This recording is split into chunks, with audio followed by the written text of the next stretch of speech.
que todo va mal, te alejará de la felicidad. Yo vengo acá a cantar, así sépanlo, vengo acá a mi programa todos los jueves porque si no nadie me escucha, así que este es mi descargo.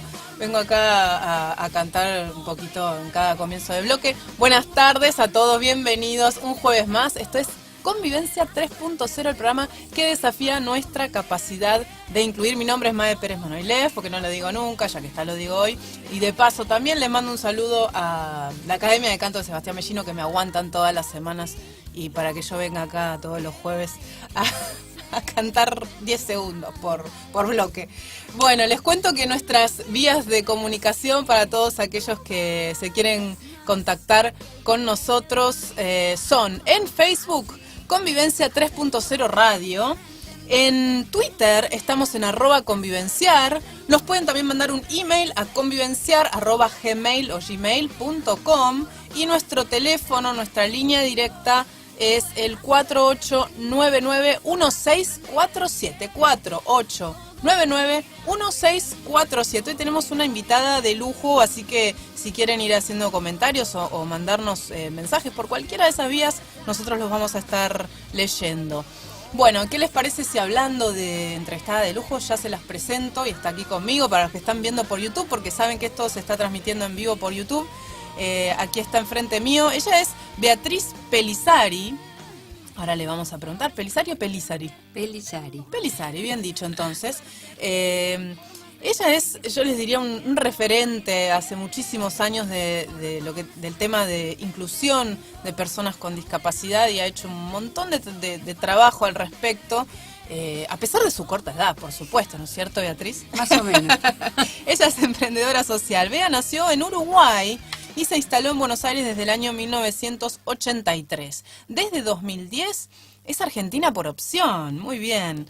Es psicóloga social y fue becaria de la Fundación Mafre Medicina en España, formándose sobre readaptación y recalificación profesional de personas con minusvalía.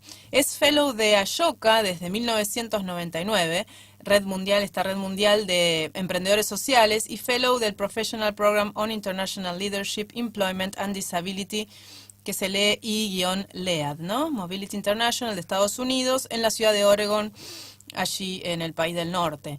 Entre 1993 y el año 2000 fue la directora de la Fundación PAR, que bueno, todos conocemos, es muy, muy conocida, una de las más conocidas, gestionando empleo pleno para trabajadores con discapacidad. En el 2001 fue asesora de Naciones Unidas para el Desarrollo en temas de planeamiento de políticas públicas en la Comisión Nacional Asesora para la Integración de Personas Discapacitadas en el ámbito de la Jefatura de Gabinete de Ministros de la Nación Argentina.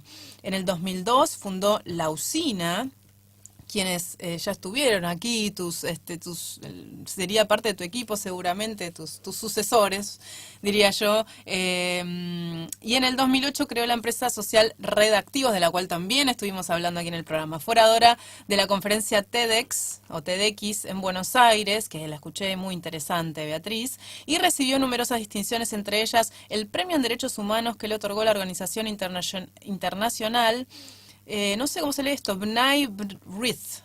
Recientemente fue nombrada embajadora de la paz por la Fundación Mil Milenios de Paz y la Fundación PEA.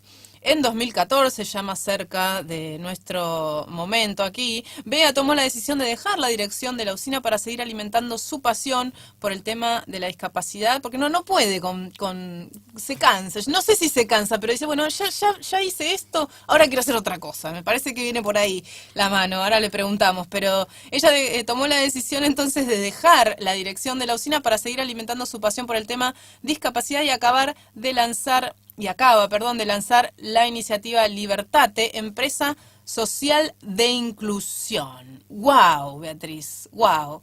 Buenas tardes, bienvenida a Convivencia 3.0. Es un placer realmente tenerte acá. Muchas gracias, May. Y la verdad que soy yo la agradecida y contenta de venir a contar un poco lo que hacemos y a compartir un poco el camino. No soy tan joven, ¿eh? ¿No?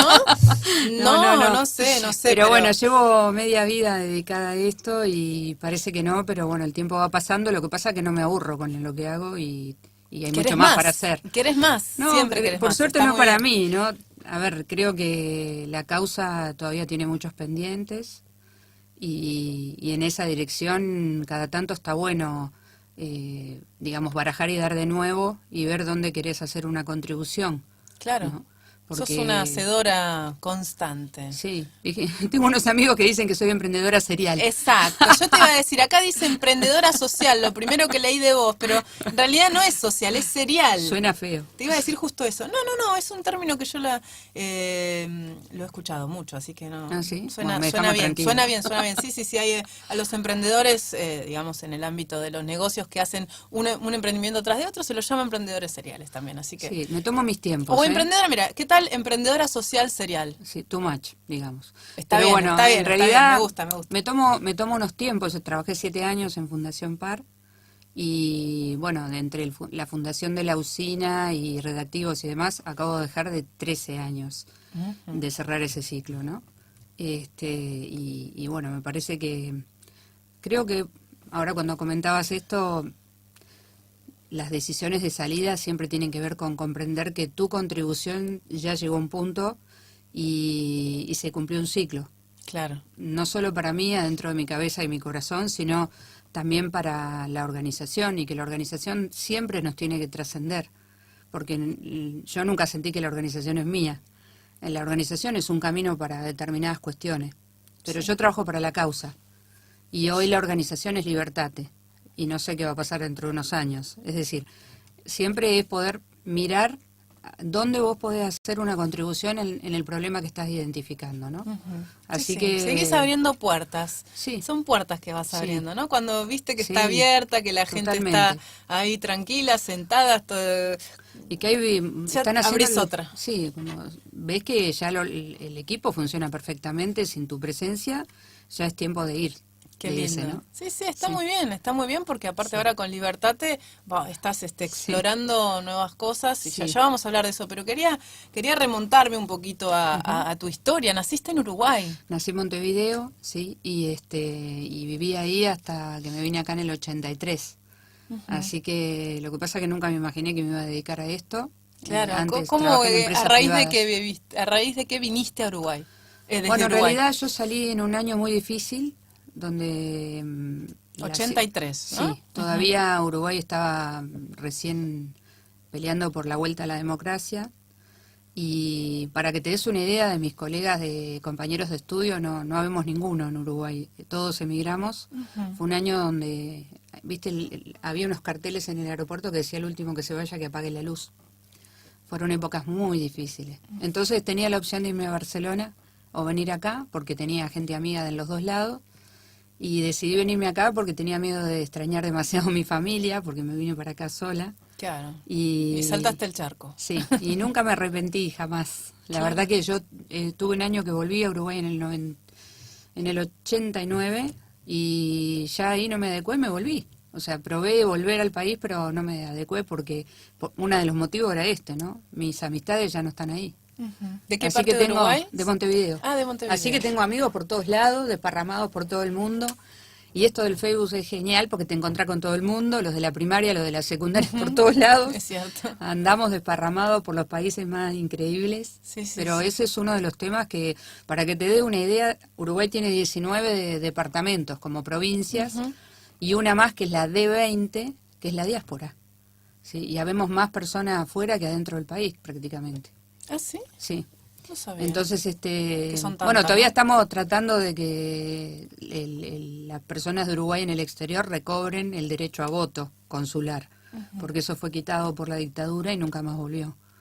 Claro, Así aquí que, en Argentina sí se puede votar en los No. consulados. no, Uruguay no tiene voto consular en ninguna parte del Ajá. mundo. Y ese fue un decreto de la dictadura y no se ha podido rever. Ajá. O sea, se hizo un plebiscito en un momento, no progresó. Pero bueno, yo creo que es porque hay demasiada gente afuera, ¿no?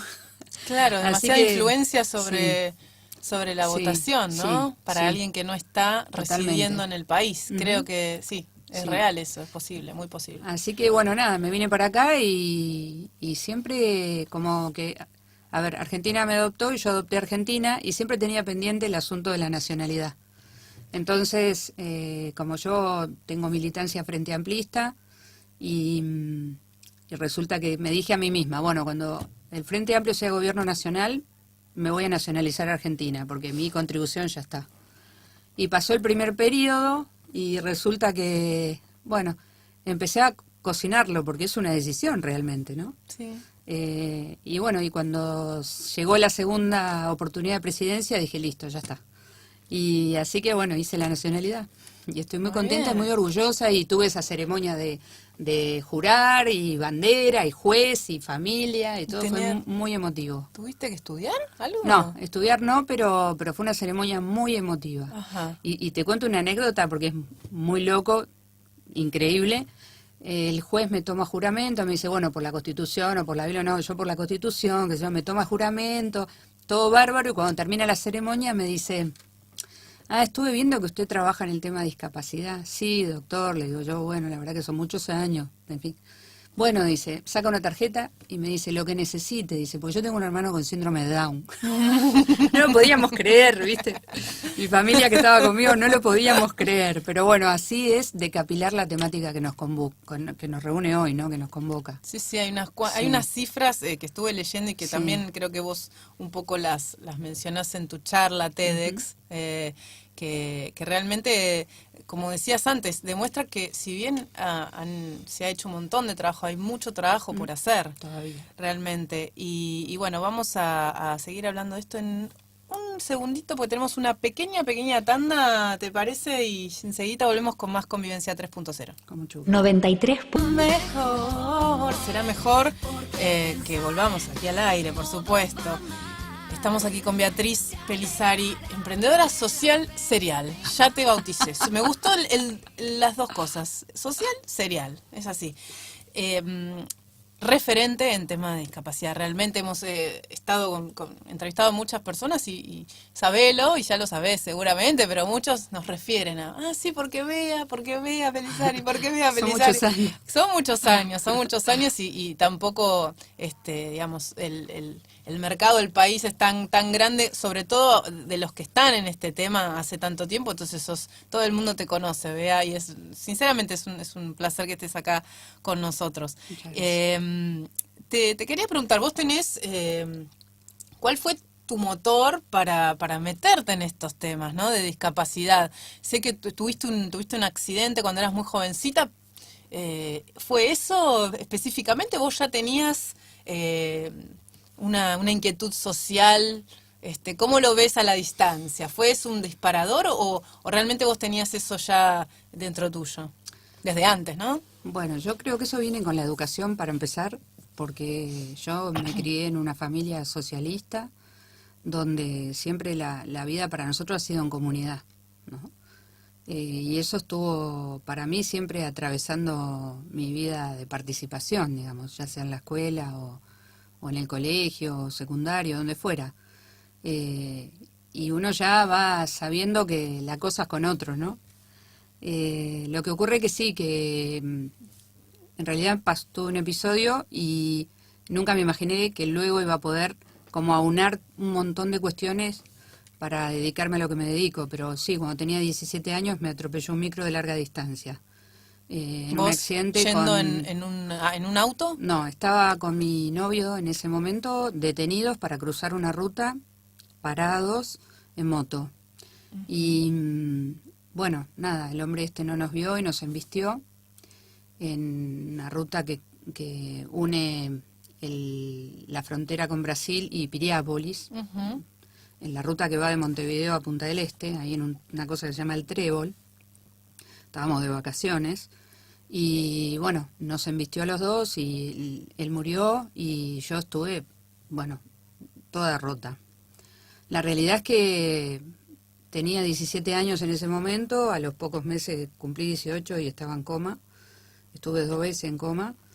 Y bueno, y cuando venís de una familia como la que vengo yo y no tenés formación religiosa, te haces todas las preguntas, ¿no? Y ¿cuáles siempre eran esas preguntas? No, vos decís, bueno, a ver, porque todo el mundo en ese momento, me acuerdo que muchas personas me decían como que, bueno, me hablaban de Dios, ¿no? O que había, digamos, como un consuelo en la fe. Pero claro, cuando tenés no fe, fuiste tenés educado, fe, sí, ¿no? Todo el mundo cuando es lo la fe primero que dice. no es que esté en contra de la fe, sino que ha sido algo ausente, en términos religiosos, ¿no? Ujú. Eh, No te costaba un nacía, montón, claro, ¿no? no te nacía. Era como que me hablaran de algo que me era completamente ajeno. Claro. Pero bueno, la cuestión es que a mí me costó 1 año y medio volver a caminar y, y me di cuenta que, nada, bueno, cuando realmente pude volver un poquito a la vida, que lo único que sabía internamente era que si me había quedado era porque no era para mí, ¿no? No era mi hora, digamos. Claro. Y nada más que eso. Así que seguí con la vida para adelante y bueno, después me vine a vivir acá y demás. Pero ¿qué Eras muy pasó? jovencita. Sí, Eras me muy vine jovencita. acá cuando ya estaba a punto de cumplir 21 años. Y lo que pasó fue que empecé a trabajar en el campo empresario, porque es de donde venía. Yo trabajo desde los 14 años. Ujú. Y siempre trabajé y estudié y bueno, la verdad que ha sido una vida de bastante esfuerzo. Sí, sí. Porque aparte Entonces, digamos, hace años de esto, donde no era lo mismo por ahí, vos cómo viviste el tema de haber quedado, digamos, en una situación de discapacidad, ¿no es tuve cierto? una discapacidad temporal, Ajá. me colocaron una prótesis, pero tenía una lesión muy grande de rodilla. Y en realidad primero me pasé 6 meses boca arriba en internada. Y ahí me hicieron de todo un poco hasta definir qué era lo que me iban a hacer desde el punto de vista quirúrgico. Pero también me escalpé la cabeza, o sea, tuve varias lesiones.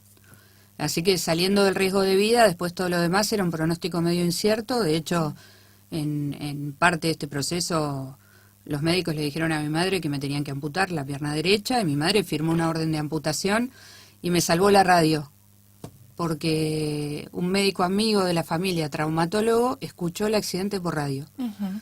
Y se vino al sanatorio donde estaba internada y él interpuso para que no me amputaran. Ujú. Y él tomó el caso. Y él trajo un especialista de Suiza a ver mi caso. Wow. Y bueno, y al final mi caso se convirtió en un ateneo para el hospital de clínicas y un montón de cuestiones que era una locura. Pero la realidad es que, bueno, un buen día me pusieron de pie y aprender a caminar de nuevo, ¿no? Aprender a caminar literal, porque a vos te dicen que te olvidas de caminar y vos decís, no, no puede ser. Sí, sí. Pero sí, te olvidas de caminar, de la función de caminar. Sí. Y le decís a tu cabeza, le dice a tus piernas que caminen y no te sale.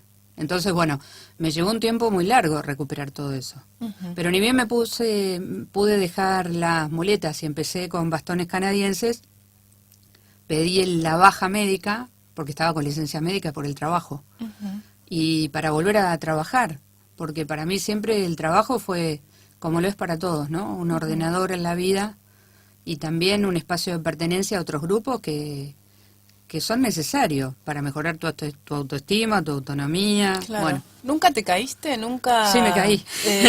Psicológicamente, Ah, ¿no? bueno, sí, claro que sí, por supuesto. A ver, Porque durante la época, sí, sí, sí, cuando se ni habla de hablar. discapacidad, se habla a veces que la persona la padece, la sufre, pero por otro lado siempre hay un mensaje de esperanza atrás de todo eso. Yo, ¿Cómo lo viviste vos y mirándolo también a la distancia, qué te parece? ¿Que fue algo que te surgió esta usina, ¿no? en el De momento, adentro o te tomó un tiempo? sí. ¿Cómo lo transitaste? Lo que pasa es que en el momento que estaba ocurriendo, la prioridad era casi te diría de orden biológico. Es decir, hay que estar vivo. Supervivencia. Sí, era totalmente de supervivencia, hay que pararse de nuevo.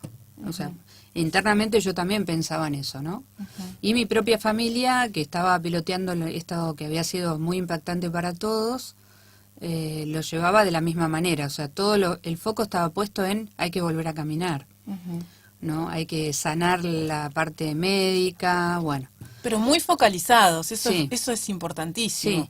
sí, en realidad creo que no. El recuerdo que tengo a la distancia es que en el momento que estaba ocurriendo no había tiempo para otros cuestionamientos, ¿no? Sí, sí, por supuesto que estaba en tratamiento psicológico, o sea, con otros apoyos, muy rodeada de amigos y de la familia, por supuesto la familia esencial, ¿no? Ni hablar. Sí, sí, pero en ese Eh, momento podrías haberte caído. sí, Porque en vez de pensar, voy a hacer lo que sea para caminar, mi objetivo es ese el horizonte, podrías haber bajado los brazos ahí. Si uno no quiere, por más que el entorno no creas que no los bajé. Ajá. Cuando me fui a la cirugía de la prótesis, les dejé una carta a mi madre y a mi hermano, que bueno, que sintéticamente era muchas gracias, pero yo no quiero vivir más. porque me estuvieron como casi 2 meses para poder decirme que Guillermo había muerto. Y ¿Vos no eso lo sabías? no, porque yo estaba grave. Ujú. Entonces fue muy delicado todo. Así que bueno, entre una cosa y la otra, entre que fue el accidente y llegó la cirugía, ya ahí estaba en pleno proceso de duelo cuando me hicieron la cirugía, así que yo me quería morir. Pero bueno, la cuestión Qué es difícil. que al final de la cosa hay algo más que no es explicable, que es como, bueno, lo que Freud llama una pulsión de vida, ¿no? Es decir, hay algo más que era más fuerte que esto, más fuerte que la angustia misma. Ujú. Y creo que eso fue lo que pasó. Y que al final cuando un día me sentaron en la cama con las piernas para afuera y pude ver en el segundo piso la copa de los árboles que estaban ahí, dije, bueno, yo estoy acá, ¿no? Y si estoy acá es porque esto no era para mí. Y esto Ujú. empieza de nuevo. No sé ni cómo, pero empieza de nuevo. Ujú. Y, Y ahí como que hiciste y un ahí cambio de chip. y ahí me mandaron para mi casa y ahí arrancó una locura de rehabilitación de domingo a domingo, sin pausa, muy dolorosa porque no tenía flexión de rodilla y era muy dolorosa la rehabilitación. Y bueno, y todas las peleas que no quería ni verlo al fisiatra pobre, y le debo la flexión que tengo de 90 grados, se la debo a él. Y mi madre que se caminó todo Montevideo, pobre, buscando un lugar donde yo pudiera ir hasta la pileta usando los bastones. Porque claro, cuando entré a la pileta, una cosa que no te dije es que yo entrenaba natación cuando tuve el accidente. Entonces yo estaba físicamente muy Eras sana, nadadora. claro. Sí, sí. Entonces yo quería volver al agua, porque yo sabía que el agua, y de verdad que el Te agua fue lo que me ayuda. ayudó a caminar, ¿no? Claro. Y ahora volví al agua por lo mismo, es decir, el agua siempre ha sido no solo sostén, sino es un espacio de rehabilitación, Facilitador. sí, Sí, sí, brutal, sí, sí, sí. brutal, ¿no? Claro. Así que, y bueno, nada, arranqué. Y lo que pasó fue que volví a mi trabajo que tenía y cuando llego a mi trabajo con la baja médica, mis compañeros no me miraban a la cara porque les daba tanta pena verme con los bastones que no sabían qué decirme. Entonces yo tenía uno ahí que era re compinche amigo y que había estado muy presente en todo el proceso que había ocurrido y le dije, me tenés que ayudar a conseguir otro trabajo. Pero estás loca, me dice, si todavía estás en rehabilitación, no importa, no puedo venir más acá porque me da tristeza. O sea, tengo que buscar otro trabajo Otro donde no me ambiente. conozcan, donde me conozcan de esta forma. Y ya entre de esta manera, con los bastones. Bueno, y este me miró como diciendo, está totalmente crazy, pero me dijo, bueno, vamos a sentarnos a revisar el currículum. Y así fue, y empecé a mirar por los avisos del diario y empecé a mandar. Y un buen día me llamaron de una empresa y me fui a la entrevista. Ujú. Y fue genial porque el pobre hombre este que me entrevistó, es que yo metí los bastones abajo de la silla y empecé la entrevista de trabajo. Y el hombre este estaba transpirando como loco y no sabía qué hacer conmigo y me decía todo bolazos de lo que era el puesto de trabajo para que yo dijera, no, está bien, no estoy capacitado, no es para mí. Y yo a todo le decía que sí, no, sí, yo puedo, sí, pero mire que hay que viajar, sí, no importa, sí, pero mire que, pero yo me siento capaz para este puesto, le dije, deme una oportunidad, probemos 3 meses. Si en 3 meses no funciona, yo misma le voy a decir que no, porque yo no trabajo para arruinarme la vida, ni arruinarle la vida a mi familia que está hoy está preocupada que yo estoy sentada en esta entrevista, ¿no? Y bueno, y se ve que lo convencí y me tomó. Y eso fue un hito muy importante porque ahí te das cuenta que al final es como vos posicionás tus capacidades, ¿no? Claro. Y eso te lo Totalmente. digo porque eso entró en mi corazón de una manera que es lo que me conduce estos 23 años. Es decir, saber que al final es una cuestión de actitud y de posición frente a la cuestión, ¿no? Sí, sí, sí. Eh, Que el con algo- camino lo marcas vos. Lo Exactamente, estás y marcando viniendo vos. de una familia sin recursos económicos y casi nada de asistencia externa, digamos, en términos de apoyos, no es que bueno, tenía toda una cosa resuelta. Trabajaba porque necesitaba aportar en mi casa. ¿Pudiste estudiar? ¿Estudiaste? Sí, en realidad lo que pasó fue que cuando tuve el accidente iba a entrar a me quedaban unos exámenes para entrar a sociología y después del accidente dejé la cuestión universitaria Siempre porque por lo social, ¿eh? Sociología. sí, iba a ser Sí, sí, sociología. sí. En realidad mi carrera de origen, lo que yo quería hacer en la vida era filosofía. Ajá. Y después dije, no, bueno, sociología porque es más práctico, no sé qué. Bueno, cuando pasó el accidente dejé eso, porque no tenía una exigencia física de todo el día trabajar más la facultad, que no la podía porque la pierna se me inflamaba horrible. Tenía una gran inflamación de rodilla y no podía tantas horas. Entonces, bueno, fui haciendo cosas, yo estudié periodismo, estudié varias cosas sueltas, volví al francés, hice varias cosas, hasta que me vine para acá. Y cuando me vine para acá, trabajé 80.000 horas en empresas y un buen día dije, no, basta, tengo que retomar algo de estudio, qué sé yo. Y ahí entré a hacer psicología social. Y dije, bueno, sentía, a ver, fue genial porque encontré en la psicología social una mezcla de formación que me pareció muy atractiva y le metí 5 años ahí. Y ahora hace 4 que estudio filosofía. Ah, bien. Sí, porque además de todo lo que los hiciste gustos, y haces. Sí, los gustos hay que dárselos en vida. Sí, sí. Y es por placer. Entonces, sí, estoy haciendo un seminario con el doctor Bernardo Nante en Fundación Vocación Humana, que bueno, él es la persona que trabajó en la traducción e interpretación de la obra de Jung. Y los jueves a la mañana son para ahí. Así que sí, estoy muy contenta, sí. Y además porque es un tiempo de la vida de dejar los dogmas, ¿no? Y vengo como en un periodo de mucha transformación interna que también tiene que ver con libertate, ¿no? Ya vamos a hablar de libertad, ahora tenemos que hacer una pausa, pero antes, hablando de Facebook y cómo nos acercamos a los amigos y también de discapacidad, les cuento que hay un nuevo sistema de Facebook que describe las fotos en la red social para personas ciegas.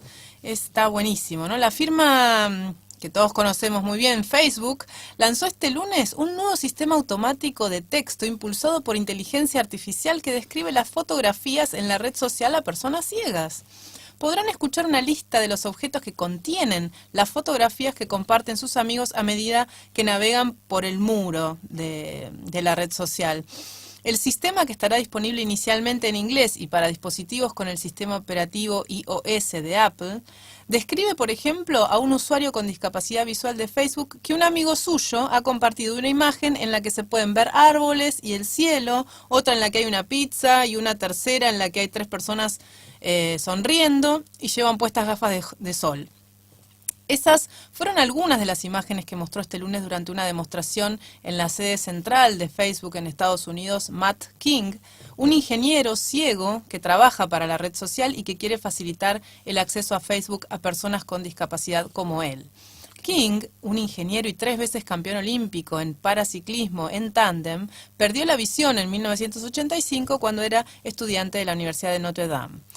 Y ha dedicado gran parte de su vida laboral a adaptar software para personas con discapacidades. Esto es solo el comienzo, explicó durante la presentación este ingeniero King, cuya misión es facilitar un acceso igualitario a la información para los que, como él, no pueden ver o sufren alguna otra discapacidad. La versión inicial del sistema contiene objetos fáciles de reconocer, como por ejemplo árboles, personas, el cielo. Facebook explicó que en esta primera versión ha incluido alrededor de 100 conceptos. Todavía es un poco limitado en cuanto a las cosas que puede identificar esta inteligencia artificial. Entre los objetos que puede reconocer el sistema están los coches, barcos, bicicletas, trenes, autobuses, montañas, mar, sol, hierba, pizzas, café, helado, sushi y, claro está, los famosos selfies. Hasta ahora los usuarios ciegos de Facebook con lectores de pantalla solo podían escuchar el nombre de la persona que compartía algo y el término foto, como cuando vos posás por aquí quizás el mouse y te dice foto nada más, ¿no? Cuando se encontraban con una imagen en el muro de la red social. A partir de ahora, las personas que no pueden ver podrán disfrutar de una descripción más detallada que Facebook espera seguir mejorando en los próximos meses. Bueno, muy bien por Facebook, porque la verdad que es una red social muy utilizada y de hecho tengo amigos que no ven y bueno, está buenísimo, ¿no? Que puedan seguir integrando a todos en la red. Vamos a una pausa, como dije, y ya volvemos. Radio. No me avisó que iba al aire, me dejó cantando, pero me sorprendió Guadalupe Walde, No me gusta, obviamente, que me hagas eso y que me dejes cantando. No me gusta para nada. No me traiciones, Guadalupe. Pero cantás bien, mucho. Gracias. Muy bien por la academia. Sí, muy bien por la academia. Después te paso el sobrecito por abajo de la mesa. Bea, muchas gracias. Estamos aquí con Bea Pellizzari, emprendedora social serial y referente en temas de inclusión de personas con discapacidad, porque como ella contó, hace años, muchos años, si bien es tan joven, pero hace muchos años que está trabajando en esta temática y todo el mundo la conoce. Ah, sí, Bea, sí, todo el mundo sabe de ella. Bueno, Bea, quería comentar o que comentemos un poquito sobre cifras, ¿no? Para que tengamos un contexto de lo que estamos hablando y si bien son temas que los estamos tratando mucho en el programa, pero a veces leer y releer estas cifras nos dan una dimensión de la importancia, ¿no? Del tema. Por ejemplo, dice aquí, el 15% de la población mundial tiene hoy al menos un tipo de discapacidad según la Organización Mundial de la Salud. Ahora, ¿qué pasa? Estas son las personas que tienen discapacidad, pero ellas tienen, o estas personas tienen un contexto, o sea, una familia, con lo cual... Sí, los números siempre van a trepar a más porque bueno, los indicadores son sobre la persona misma. Claro.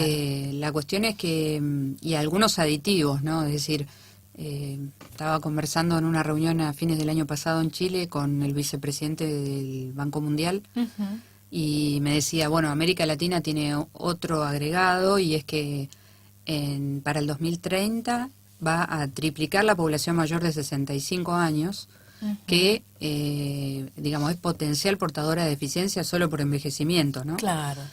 Van adquiriendo discapacidades. Sí. En realidad el problema que tenemos es que los indicadores de vida se extienden, que vivamos más no quiere decir que vivamos mejor. Este es el problema. Entonces, bueno, vamos a vivir mucho más de 80, ¿no? Y está buenísimo si tuviéramos calidad de vida. Así que nosotros, como digo yo, no nos podemos adormecer en esto porque lamentablemente trabajamos con una realidad con indicadores que suben, ¿no? Que están en alza. En Argentina hay 5.1 millones de personas con discapacidad. Frente a esta situación debemos tener en cuenta que 15,3 millones de habitantes son impactados considerando el entorno familiar directo, que es exactamente lo que estaba mencionando anteriormente. Y ahí otro tema. Primero que esos indicadores son de la última encuesta nacional de discapacidad, 2003, 2004. Hace muchos años. Y el otro punto es que la realidad es que nosotros lo que precisamos es una ENDI nueva, es decir, que se haga una encuesta nacional de discapacidad con cifras nuevas, ¿no? ¿De dónde se toman los datos? El INDEC, cuando hay censo poblacional, el INDEC hace un recorte en poblaciones superiores a 5.000 habitantes, y estos números son para poblaciones superiores a 5.000 habitantes, por lo cual podemos presumir que realmente hay más un indicador más alto en algunas comunidades que tienen menos, pero que la incidencia mayor, ¿no? Claro. O sea, ¿qué se haría? ¿Se relevan las ciudades con más de 5.000 habitantes? O sea, para la ENDI sí. O sea, la encuesta nacional de discapacidad se aplica para poblaciones superiores a 5.000 habitantes. ¿Pero eso quiere decir que, por ejemplo, la ciudad de Buenos Aires se releva a todos los habitantes de la ciudad? Bueno, no lo sé, yo no soy especialista en estadística. Te propongo que le invites a la doctora Liliana Pantano, que es muy especialista y es la persona que ha hecho los documentos de ENDI, que ha hecho unos documentos, unos trabajos buenísimos y que es súper especialista en el asunto. Y la realidad es que nosotros necesitamos cifras, saber dónde estamos parados, ¿no? Más adecuadas y más, sobre todo más actuales, ¿no? Claro, sí. Inclusive también por el cambio de forma de certificación de la discapacidad, ¿no? Porque por muchos años se habló de modelo médico y el nuevo CUD, digamos, el nuevo Certificado Único de Discapacidad, evalúa según la clasificación internacional de la CIF, digamos, las normas CIF, y es un modelo biopsicosocial. Y eso está migrando, digamos, o sea, a ver, los números van a dar distinto de acuerdo a esta nueva evaluación. Así que, más allá de eso, lo que vemos es que, y aparte de los números, digamos, hay un tema que para mí empieza por el acceso a la información, ¿no? Sí, es decir, si no hay acceso a la información, diagnóstico. Sin duda, y si no hay acceso a la información, no hay acceso a derecho, y a continuación todo lo demás. Es decir, si aún hoy te seguís encontrando con familias que no saben que existe el certificado de discapacidad. Que son muchísimas. Pero muchísimas. Mira, nosotros yo estoy viajando para todo el país permanentemente, ando por todos lados que se te ocurra. Y vos ves que hay lugares donde es como si estuvieras hablando en otro idioma, ¿no? Y tienen hijos, ponele de 17, 15, 18, ni se enteraron que existía el CUT y que eso los ampara bajo una cantidad de aportes que realmente el Estado tiene para dar, pero que no se enteraron, entonces no los usan, por lo cual la gente está por afuera de todo, ¿no? Desamparada Sí. totalmente, Sí. teniendo En la realidad, posibilidad. lo que ves es un gran esfuerzo por parte de las familias que tratan de suplir esas desventajas como pueden, pero es una cosa de locos, es decir, cuando deberíamos No tener debe ser. un Estado súper presente en eso, ¿no? Ujú. Sobre todo para estas poblaciones, digamos, para que equipara la desventaja, digamos, ¿no? Terrible, terrible. Bueno, dice además, el 20,6% de los hogares alberga al menos a una persona con discapacidad. El 38,4% no tiene cobertura médica. Le hace obra social, plan de salud privado o mutual.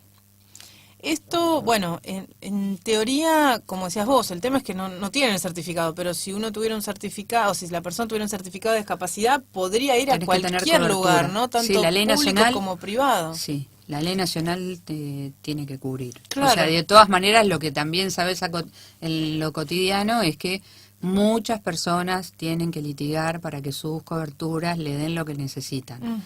Y es una locura que en el siglo XXI siga ocurriendo eso, Sí. porque todavía no tenemos oficinas de abogados pro bono en todos los CGP o en todos los SIC o en todo el país. Es decir, bueno, a ver, si no tenés los recursos, ¿qué hacemos? Sí, sí, sí. ¿Cómo sí. vamos? Entonces, estas son las cuestiones, ¿no? Y por otro lado, algunos servicios que están muy deficitarios, como el PROFE, que es un sistema de cobertura de salud, que no están llegando a las personas. Sí, sí. Y no es un tema menor, ¿no? El 75% de las personas con discapacidad se encuentra desempleado. Bueno, es un tema que lo hemos hablado reiteradas veces aquí en el programa. Es un gran tema, ¿no? Tanto para el área pública como el área privada, crear conciencia y que los empleadores, sea quienes fueren ellos, se den cuenta de que hay un montón de beneficios en cuanto a la motivación de los empleados, en cuanto a que los empleados en general con discapacidad son hasta los más cumplidores, que son los que primero van con una sonrisa a trabajar, que pueden hacer muchísimas tareas como cualquiera de nosotros, o sea, es increíble que todavía estemos hablando de esto. Sí, realmente. Y con estos indicadores un poco lo que pasa es que, por un lado, están las personas que ya abandonaron el proceso de búsqueda, que son bajaron realmente... los brazos. Sí, porque en realidad son los más, ¿no? Porque históricamente vienen fracasando en el acceso al trabajo, entonces dejaron de buscar. Y por otro lado están los que están buscando. Ahora, se supone que vos, de los 5.1 millones de personas con discapacidad en Argentina, 2.2 millones están en edad económicamente activa. 2.2 millones. Entonces, ¿viste? Cuando vos decís, bueno, a ver, ¿dónde estamos? El otro día, digo esto porque son cosas que te pegan duro, ¿no? Estaba en el Human Camp vocacional, que es un evento grande para estudiantes de 17 años, la semana pasada. Y fui como oradora a abrir el evento y había 1.000 jóvenes, ¿no? 1.000 jóvenes. Entonces yo pregunto, bueno, ¿quién tiene compañeros con discapacidad en el aula? ¿No? Y en realidad creo que eran 10 que levantaron la mano y de 1.000. Entonces, bueno, si no están ni siquiera en el aula, ¿cómo van a estar en la universidad? ¿Cómo van a estar en el trabajo? ¿Cómo van a estar? Entonces, tenemos un problema muy serio que es darnos cuenta que esto es bastante más significativo de lo que la opinión pública imagina y que ya no puede estar abajo la alfombra, ¿sí? Porque esto no es que le pasa a otros, esto nos pasa a nosotros como comunidad, ¿no? Sí, claro. Que estamos queriendo no ver la realidad. Y son muchos. Muy alto porcentaje. El 43,9% de las personas con discapacidad son jefes o jefas de hogar, nada menos, ¿no? A cargo de sus familias. 102.800 aproximadamente son los alumnos con discapacidad desde el nivel inicial hasta el medio, hasta el nivel medio. 45.000, más de 45.000 sobre estos 102.800 están integrados en escuelas comunes.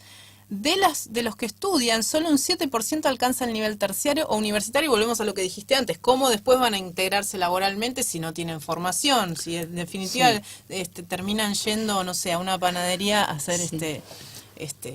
trabajos, digamos, manuales que no requieren tanta complejidad, ¿no? Por decirlo de una Sí. manera, no pueden obtener, no llegan a obtener trabajos calificados. Yo creo que el asunto del el ingreso al mundo del trabajo es bastante más complejo, considerando que también están los profesionales con discapacidad que no encuentran trabajo, ¿no? Es decir, la realidad es que hoy, si cruzaras las bases de datos de todas las organizaciones que hacen intermediación laboral, tendrías un grupo de personas que son las que están en proceso de búsqueda, que está en todas las bases, digamos, ¿no? Eso por un lado. Y te encontrás con N casos, es decir, pero desde el punto de vista de la política pública y del ingreso al mundo del trabajo para las empresas, hay otros actores que también tienen que jugar este juego, como por ejemplo los gremios, ¿no? Los gremios, no solo por la reivindicación del trabajador con discapacidad, sino también el gremio como un actor relevante para formar a la persona con discapacidad en lo que se necesita para el mercado, ¿sí? Es decir, si estás trabajando con un X gremio y ese gremio sabe que se va a necesitar determinada mano de obra, que casi todos los gremios tienen instancias de formación. Sin embargo, ¿cómo haces para que eso llegue a las personas con discapacidad también, ¿no? ¿Cómo haces? Bueno, son decisiones. Hay muy pocos gremios que se han ocupado del tema y me parece que de todas maneras, lo que quiero decir con esto es que ninguna medida excluye la otra. Es decir, hay que cumplir el cupo nacional, que es del 4%, estamos muy lejos de eso. Ciudad de Buenos Aires tiene el 5%, está trabajando bastante con el tema y creo que ya están llegando al 5%. En los últimos años se vino trabajando mucho, pero el 4% nacional, olvídalo, ¿no? Falta Lejos. mucho, inclusive hay otras provincias que ni siquiera firmaron por el 4%. Es decir, el empleo con apoyo para las personas con discapacidad intelectual, que lleva muy bien adelante, por ejemplo, la Fundación Discar, debiera ser una política pública para tener los apoyos económicos suficientes para que ese proceso de adecuación entre el trabajador y la empresa ocurra, ¿sí? Y se baje la barrera del miedo y se adecúen las partes y luego ese trabajador quede allí. Todas las medidas de emprendedurismo, el empleo bajo la modalidad de trabajo protegido, es decir, hay una serie de alternativas que no son excluyentes una de otras. ¿Por qué? Porque aún existiendo todas no alcanzan. Esa es la realidad. Sí, sí. Porque además siguen ingresando personas con discapacidad a la edad laboral. Entonces, tenemos mucho por delante, ¿no? Y vos, como hablábamos hace un rato, necesitamos que la gente tenga acceso a la salud, que tenga acceso a la educación, que tenga acceso a la internet. Me acuerdo cuando empezó toda la movida internet, tecnología, redes, wifi, qué sé yo, todo el mundo decía, bueno, esto es súper equiparador ese equiparador sea de acceso. Yo vengo de trabajar con Red Activos y en la empresa social 20 emprendimientos asociados que no están acostumbrados a trabajar con tecnología. Es decir, que para que te contesten un mail tienes que hacer un curso, ¿no? Entonces, falta mucho todavía, falta mucho todavía. Bueno, tenemos que ir a una pausa, la última, y ya enseguida volvemos con vos, Bea, y mucho más Convivencia 3.0. Tengo historias para comprender. Bueno, estamos aquí de vuelta, último bloque de Convivencia 3.0. Les cuento, la gente de la Fundación PAR nos envió esta gacetilla para difundir esta charla sobre sexualidad y discapacidad. Ya se encuentran abiertas las inscripciones para esta charla sobre sexualidad y discapacidad. En esta actividad se abordará la temática de la sexualidad y la discapacidad desde distintos enfoques. Por ejemplo, la sexualidad y el derecho, el deseo, la intimidad, facetas de la relación médico-paciente con discapacidad y un testimonio en primera persona. Los disertantes serán la licenciada María Luisa Lehrer, psicóloga y sexóloga clínica, la licenciada María Elena Villa Abrile, psicóloga y sexóloga clínica especialista en sexualidad y discapacidad, y Juan Manuel Seidler Varela, abogado y politólogo. Los cupos son limitados, se entregan certificados de asistencia, hay un bono contribución voluntario de 30 pesos, nada más, nada más. La actividad requiere inscripción previa anoten, en www.fundacionpar.org.ar, fundacionpar.org.ar, o también en Facebook, que es facebook.com/Fundación Par. Ahí pueden obtener mucha más información también, además de registrarse los que quieren. Entonces, charlas sobre sexualidad y discapacidad organizada por la Fundación Par. Van allí al Facebook o al sitio de Fundación Par y tienen mucha más información sobre este tema. Muy bien, volvemos con Beatriz Pelizari, emprendedora social serial. Ya te bauticé, ¿eh? Vos decilo así la próxima vez. Bueno. Emprendedora social serial. Contanos sobre tu último bebé, el Libertate. ¿Qué es No, Libertate? Ya no, bebé, ya no. Tengo una hija hermosa de 17, es suficiente. Bueno, entonces puede ser algún nieto en algún momento. No, bueno, también tampoco va a tan ser rápido. bebé. No, Bueno, estamos muy contentos. ¿qué es Libertate? Libertate es lo que siguió en el camino este. Y primero decirte que la palabra, el significado para mí de Libertate es justamente, o por lo menos en mi vida, reúne ese deseo que me inspiran las personas con discapacidad, ¿no? Que también tuvo que ver con ese momento de la vida que conversamos. Es decir, libertate vos, porque nadie lo va a hacer. Date esa libertad, Sí, date la libertad. Porque nadie lo va a hacer por vos. Y las condiciones nunca van a ser las óptimas, nunca, porque así vivimos, ¿no? Entonces, es algo donde, bueno, hay que tomar el toro por las astas, ¿no? Y esa es la invitación de esta empresa social nueva. Cuando empezamos a pensar la idea de Libertate, un poco como te decía, es barajar y dar de nuevo y ver por dónde queremos seguir. Y Libertate tiene como un hilo conductor que va en 3 dimensiones. Uno en la creación de trabajo directo para mujeres con discapacidad motriz. Otro en el empoderamiento productivo, que nazcan emprendimientos productivos de frente a sus mercados locales, a sus economías locales, no de espaldas. Que sean aplicables, ¿no? Exactamente, que nazcan de frente a su realidad económica. Claro. Y por otro lado, el trabajo con los decisores, en las estrategias de abordaje de la temática, tanto empresas como municipios o gobiernos, ¿no? Y en eso venimos trabajando hace casi un año. Entonces, para abordar estas 3 cuestiones, creamos 3 ejes de trabajo. Uno se llama Inmigrantes Digitales, y ahí es donde generamos trabajo para mujeres, que lo que están iniciando a hacer ahora es enseñarle a personas mayores de 45 años con y sin discapacidad gestión digital.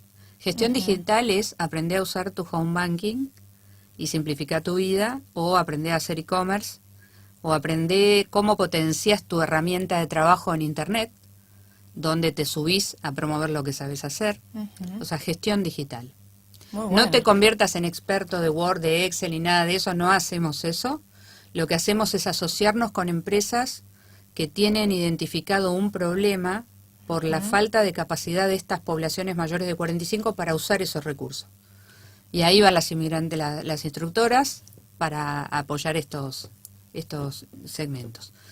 Por otro lado, el de empoderamiento productivo se llama Dínamo, y ahí lo que estamos viendo es cómo hacemos para, en lugares donde todavía no hay un paso después de la escuela integral o de la escuela de formación laboral, cómo hacemos, y ese está muy enfocado en discapacidad intelectual, para que los emprendimientos sean acordes a la realidad de mercado. Entonces, para darte una idea, nos llama una persona, una inspectora jubilada, recientemente jubilada en La Pampa, y nos dice, miren, lo que pasa acá es que después de la oferta educativa no hay nada para los jóvenes, ¿no? Pero a la vez tenemos algunas empresas acá. ¿Cómo hacemos para generar un emprendimiento que no sea terapéutico, digamos, que sea un espacio productivo? Bueno, nosotros transferimos saberes de plan de negocio social, ¿sí? Pero no solamente enseñamos a cómo deberían hacerlo, sino que acompañamos ese proceso por 6 meses. Y así, bueno, en esa línea estamos ahora justamente buscando la inversión para hacer 5 casos. ¿Y En ustedes este primer ayudan a año. definir el mercado, o sea, o el Sí, producto a vender? sí, Porque como totalmente. decías antes, tiene que Sí. ser Es un un mix, negocio competitivo, ¿no? exactamente. Es un mix entre las habilidades, las destrezas y la realidad económica, sumado a la realidad de las instalaciones, a las relaciones de asistencia técnica locales. Es decir, es un proceso muy interesante. Ahora, por ejemplo, estamos conversando con un municipio para reconvertir una huerta terapéutica en productiva. Entonces, bueno, a ver, las personas, yo lo que puedo decirte, Mae, después de tantos años, es que el otro día se reían unos colegas. Yo estoy vacunada contra todos los no, porque he visto la capacidad de las personas con discapacidad en N casos. Entonces, el problema no está en la persona con discapacidad, está en el proceso. En el contexto, ¿no? Sí, en el Está proceso, y en el contexto. proceso de la adecuación, de potenciar su destreza, Ujú, de potenciar su destreza, ujú. y que esté en el lugar adecuado. Entonces, en el proceso productivo es igual.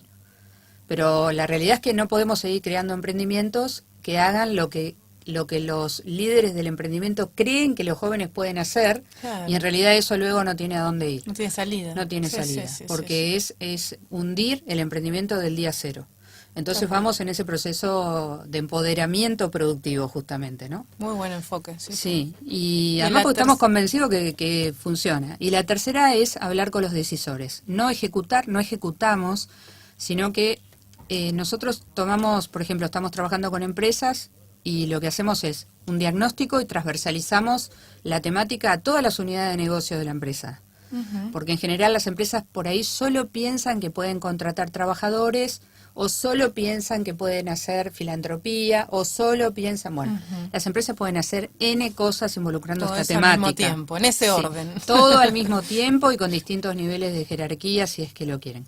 Entonces diagnosticamos, luego hacemos una primera aproximación de líneas de trabajo posible, y cuando la empresa elige, diseñamos la estrategia de implementación. Ujú. Y en ese diseño le abrimos el juego a los colegas. ¿Por qué? Porque, por ejemplo, si le decimos, bueno, en el caso de contratación de trabajadores, quiere contratar trabajadores de esta característica, esta es la mejor organización. Ujú. ¿Sí? Entonces, lo que pasa es que le ahorramos un montón de tiempo, porque ya le estamos dando un foco bien concreto para que vaya implementando. Sí, Y sí. monitoreamos, ¿no? Así Son que bueno, sí, facilitadores. somos facilitadores. Y bueno, en esa misma dirección estamos trabajando muy contentos también con municipios. Que lo que está pasando es que los municipios han cambiado muchos de gestión Ujú. y han venido otros equipos, y bueno, estamos tratando de colaborar en ese fortalecimiento de esos equipos, en identificar digamos, las prioridades de territorio. Habiendo tantos temas presupuestarios, ¿no? En Ujú. general en todo el país, Sí. ¿estás teniendo buena recepción? Bueno, a ver, a nivel empresa, nosotros, lo que quiero decir es esto: Libertate no es una ONG tradicional, es una empresa social. No se maneja con el modelo filantrópico tradicional, sino que cobra sus servicios, ¿sí? No distribuye lucro, ¿sí? O sea, tenemos ganancia y no la distribuimos, la reinvertimos. Entonces, ¿qué es lo que pasa con esto? Es que nosotros no podemos trabajar pro bono porque no tenemos horas disponibles pro bono. Y eso lo planteamos del día cero. ¿Pro ¿sí? bono qué es? Free, digamos, sin cobrar, ¿no? Sí, sí, sí. No Sin podemos hacerlo aranceles. porque nos encantaría, pero en realidad estamos queriendo dar un paso hacia la empresa social. ¿Mm? Sí, sí, Que perfecto. es un híbrido entre la empresa tradicional y la ONG tradicional. Estamos justo en el medio. Para que te des una idea, somos SRL sin fines de lucro, Ujú. inscripta en sociedades comerciales, amparada en el artículo 3, porque no repartimos dividendos, Claro. ¿no? Entonces, son modelos nuevos. La verdad que muy agradecido del estudio de Becar Varela, que nos ha llevado todo esto. Es un caso de estudio. Sí. Y bueno, esperamos que muchos colegas puedan seguir por este camino, porque lo que sabemos hacer tiene un valor. Y no podemos trabajar de otro montón de cosas y dedicarnos a esto a la noche, porque esto no va a cambiar nunca. Entonces, somos un equipo de 10 personas dedicados a este emprendimiento. Excelente, Y, excelente. y sí, estamos avanzando en esa línea, estamos en el primer año y la verdad que estamos ¿Estás muy contenta? contentos, sí, muy contentos. Bueno, me alegro. Sí, porque tocas para qué sirve, ¿no? Por muchos proyectos más, Bea, Muchas nos tenemos gracias. que ir. Pero de nuevo, ha sido un placer tenerte acá. Muchas gracias. No por nada sos referente, porque la verdad que podríamos estar horas hablando acá con vos. Pero te quiero agradecer y bueno, si tenés alguna vía de contacto o algo más, tenemos 10 segunditos Bueno, para que digas algo. Estamos en Facebook como Libertate Empresa Social de Inclusión y tenemos un mail de contacto que es info.libertate@gmail.com. Perfecto. Bueno, queda Muchas todo grabado gracias. y aparte seguro nuestro productor Juan Pablo Collado lo va a poner en nuestro Facebook como datos para que queden ahí plasmados y también nos va a quedar en el video de YouTube para Muchas todos gracias. aquellos que lo vean después subido a la red. Bueno, a ustedes les digo que ya nos tenemos que ir y nos vemos y nos escuchamos el próximo jueves, si Dios quiere, a las 14 horas aquí por Radio Palermo 93.9. Chao. Radio Palermo 93.